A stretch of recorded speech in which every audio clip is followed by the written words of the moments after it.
Hi and welcome back. My name is Nick and I'm one of the teachers here at Harford English. Today we're going to be discussing part 1 of the speaking portion of the IELTS test. Now remember, part 1, they're going to be giving you a lot of simple questions, but even though they're going to be simple questions, we don't want to give simple answers. We want to give long, complex answers with good vocabulary and good grammar points. So today we're going to focus on basic descriptions. So they might ask you a question like, tell me about your family. Here's an example of a poor answer to that. My family lives in Niachang City. They live in a house, but everybody has a different personality. Both my father and mother are quiet, and my oldest brother has a very hot temper. I'm always afraid of him when he is angry, but my other brother and me are jolly. I love my family. We live in a poor village, but we are together. So that answer wasn't particularly good for a lot of reasons. The grammar was very simple, there wasn't any great vocabulary used. But one of the other main points is that when you do a basic description, you're trying to describe something. I mean, that's the point. And that's kind of what they're testing, is your English ability to describe something. And when you make it really, really simple, it doesn't matter if you say 8 sentences if all your descriptions are really simple and don't really add anything. Like in that last example, it said, I live in a house. Everyone lives in a house or apartment. It's a description, but it's not a particularly good one. It doesn't add a lot. It doesn't really demonstrate your ability in English to describe things effectively. So now let's take a look at another example in which we do describe things effectively and we describe things in greater detail. Here it is. Well, I'll start with my mother, who is one of the kindest people I know. One time, I literally saw her give her Coke to a homeless person. My father tends to be a little quieter, but don't let that fool you. He is devastatingly smart and holds the family together. I also have 2 older sisters, and they couldn't be more different. The oldest one is a bit wild. She has lots of tattoos and likes to go out to lots of bars and clubs. Her life motto is, no regrets. My other sister could best be described as conservative. She doesn't like to take risks, but she is very considerate and constantly works to help other people. Like many families, we have squabbles every now and then, but we're incredibly close and we love each other a lot.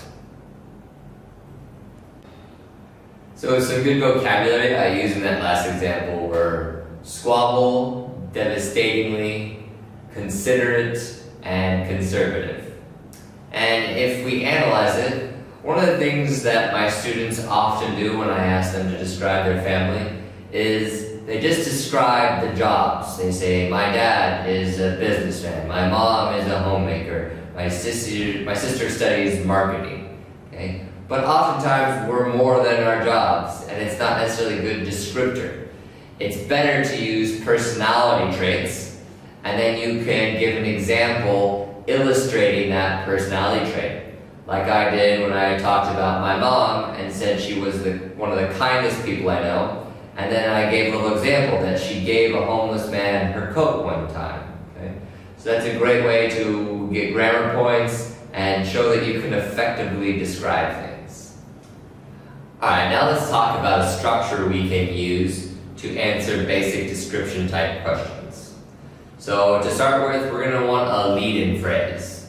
So that could be something like, okay then, or right, okay, or alright, or well you know, or actually.